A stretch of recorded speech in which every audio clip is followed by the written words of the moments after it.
Hello everyone, this is Dr. S.K. Singh. I have done my MBBS from Maulana Azad medical college.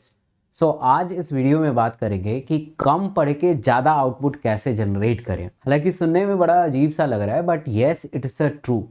अगर आप एक बढ़िया scientific manner से पढ़ाई करेंगे ना, तो आप आउटपुट को जनरेट करेंगे. कई दफ़ा आपने देखा भी होगा कि एक ऐसा स्टूडेंट है जो बहुत घंटा पढ़ाई करता है, 10 घंटा, 12 घंटा, 14 घंटा, 16 घंटा, फिर भी उसके टेस्ट में नंबर नहीं आते हैं.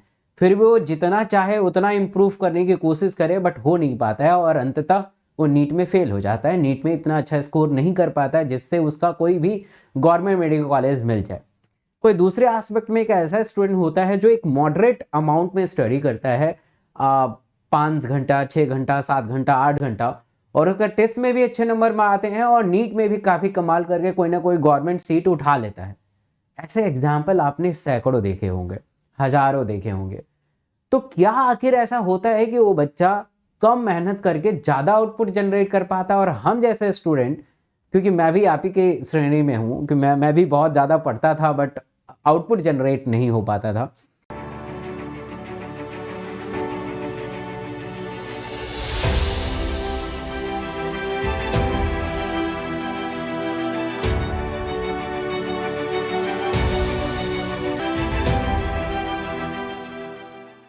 तो मैंने ये टेक्निक सीखा है थर्ड ईयर एमबीबीएस में, क्योंकि उस समय ऐसा सिचुएशन आ गया था कि अगर मैं सही से एग्ज़ाम नहीं दूं और मेरे लिए वो लास्ट डू एंड डाई वाला एग्ज़ाम था, तो मैंने सीखा था कि कैसे हमारा दिमाग काफ़ी देर तक चीज़ों को याद करता है, कैसे हमें पढ़ना चाहिए, कैसे कम टाइम में ज़्यादा आउटपुट जनरेट करना चाहिए. जब मैं थर्ड ईयर एमबीबीएस में था तो मेरे एग्ज़ाम में 1-2 महीने बचे थे, और उस एग्ज़ाम में अगर मेरे 60% स्कोर नहीं आते तो मैं फेल हो जाता.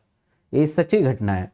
तो मैं बहुत बड़ा सब्जेक्ट था मेरे लिए, पीएसएम था और ऑप्थेमोलॉजी था, बहुत बड़ा चीज़ था मेरे लिए और करना बहुत था. जैसे आपका सिचुएशन एग्जैक्टली वो मैच कर रहा है, शायद इसलिए मैं इस वीडियो को बना रहा हूँ कि आपके पास सिलेबस बहुत ज़्यादा है, आप पढ़ भी लिए हो बट भी फिर भी उससे क्वेश्चन जनरेट नहीं हो पाते हैं, उससे क्वेश्चन आप सॉल्व नहीं करते हो, है ना. बहुत सारा ऐसा होता है कि आप पढ़ते रहते हो फिर भी नंबर नहीं बढ़ते हैं, आपके क्वेश्चंस नहीं होते हैं, चाहे वो फिजिक्स के हो, केमिस्ट्री को, बायो को.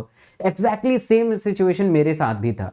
मैंने बहुत सारे स्टडी किया और इस स्टडी में पता चला कि ऐसे क्या टेक्निक है जिससे हम कम टाइम में ज़्यादा आउटपुट जनरेट करें. एंड द फर्स्ट टेक्निक, ध्यान से सुनिएगा और इस वीडियो को स्किप मत कीजिएगा. पहली बार इस वीडियो को बिल्कुल स्किप मत कीजिएगा. अगर चाहते हैं कम टाइम में ज़्यादा आउटपुट जनरेट करना तो इस वीडियो को बिल्कुल स्किप मत कीजिएगा. और अगर आपको लगता है कि नहीं मुझे आता है तो यू कैन स्किप, कि अपने समय को बचाएं. अब आप कहेंगे कि नहीं हम तो पूरा टाइम पढ़ते ही हैं, बट अगर आप कैलकुलेट करेंगे ना कि आप पढ़ रहे हैं तो उसमें क्या कर रहे हैं आप, मतलब पढ़ते समय कई दफ़ा आपका फ़ोन बज जाता होगा, फ़ोन पे फटाफट मैसेज आप देखना शुरू कर देते होंगे, आधे घंटे बाद फिर फेसबुक पे थोड़ा स्क्रॉल करके देख लेते होंगे, है ना, थोड़ा दिमाग फ्रेश हो जाता होगा आपसे आपका, है ना. फिर कभी कभी ऐसा होता है किसी का फ़ोन आ जाता है, आप लाइब्रेरी से बाहर चले जाते हैं, अपने स्टडी टेबल से उठ जाते हैं या वहीं पे बात करना शुरू कर देते हैं.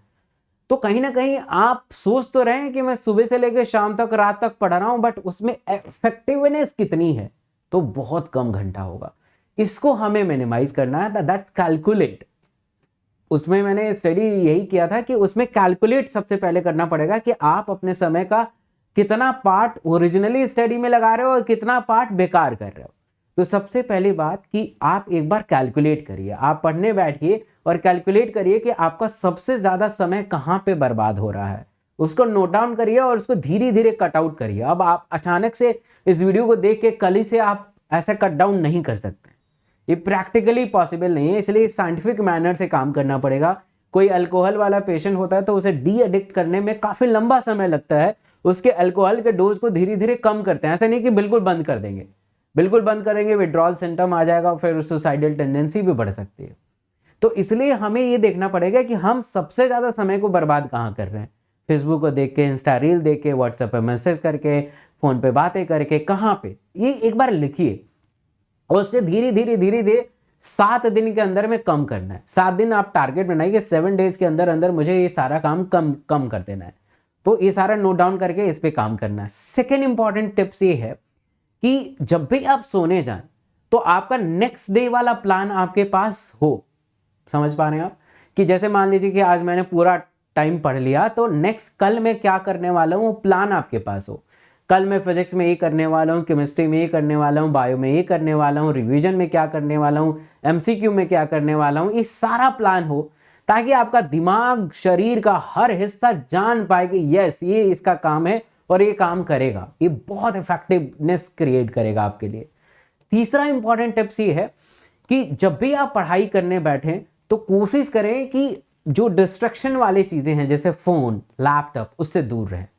अगर आप ऑनलाइन पढ़ाई कर रहे हैं तो यही एक माध्यम है, बट अपने आप पे कमांड रखना पड़ेगा, अपने आप पे संयम रखना पड़ेगा कि मैं जब पढ़ रहा हूं, इस लैपटॉप से पढ़ रहा हूं, इस मोबाइल से पढ़ रहा हूं, तो वही पढ़ाई का कंटेंट ही देखूंगा, इसके अलावा कुछ नहीं देखूंगा।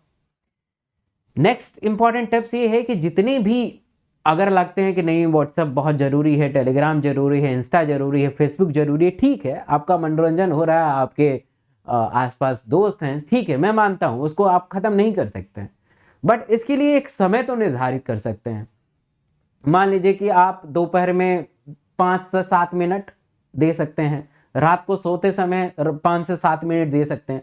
पूरा खत्म करना है ये साइंटिफिक मेथड नहीं है। अगर मैं कहूं कि आप मेरा फोन ले लीजिए और मैं अब बिना फोन के रह सकता हूं, तो आज के जमाने में ये नहीं हो सकता है। हम झूठी बातें क्यों बताएं आपको कि नहीं बिना बिना फोन का 4 महीना 5 महीना रहो, ये नहीं, प्रैक्टिकली पॉसिबल नहीं है, क्योंकि फ़ोन पे बहुत सारी चीज़ें होती हैं, हम फ़ोन से पढ़ते हैं, फ़ोन से एमसीक्यू सॉल्व करते हैं, फ़ोन पे सारे नोट्स आते हैं, नहीं पॉसिबल है। बिना व्हाट्सएप किए हुए व्हाट्सएप पॉसिबल नहीं है, बट इसे समय के साथ इसे कम कर सकते हैं। टारगेट बनाइए कि मुझे दोपहर में 10 से 15 मिनट मैसेज का रिप्लाई करना है, उसके बाद किसी का भी मैसेज आए रिप्लाई नहीं करना है। टारगेट बनाइए कि जब मैं सोने जाऊंगा तो जिसके जिसके मैसेज आएंगे पूरे दिन में उसको रिप्लाई करूंगा और फिर बंद कर दूंगा। ऐसे कोशिश करिए कि मैं फेसबुक पे स्क्रॉल करूंगा तो सिर्फ 2 मिनट के लिए, उसके बाद नहीं, ताकि आपका मतलब मन भी लगा रहे और चीजें सिंक्रोनाइज हो जाए। तो ऐसे करेंगे तो बहुत इंपॉर्टेंट है। और एक प्लान बनाइए, एक छोटा प्लान बनाइए 7 दिन का, कि मुझे 7 दिन में फिजिक्स में क्या करना है, 7 दिन केमिस्ट्री में क्या करना है, 7 दिन बायो में क्या करना है। उस प्लान के ऊपर स्टिक रहें, बिल्कुल खत्म करके ही सोना है। तो ऐसे करेंगे तो आपकी इफेक्टिवनेस बहुत इंक्रीज हो जाएगी और आप कम टाइम में ज्यादा आउटपुट जनरेट कर पाएंगे। आई होप कि आपने एंजॉय किया हुआ इस सेशन को। तो इस वीडियो को जरूर लाइक करिएगा, अपने दोस्तों के साथ शेयर भी कर दीजिएगा, ताकि वो टाइम को सेव करें और आपके साथ मेडिकल कॉलेज में पहुंच सकें। पहली दफ़ा इस चैनल में आए तो इस चैनल को जरूर सब्सक्राइब कर दीजिएगा। Thank you so much.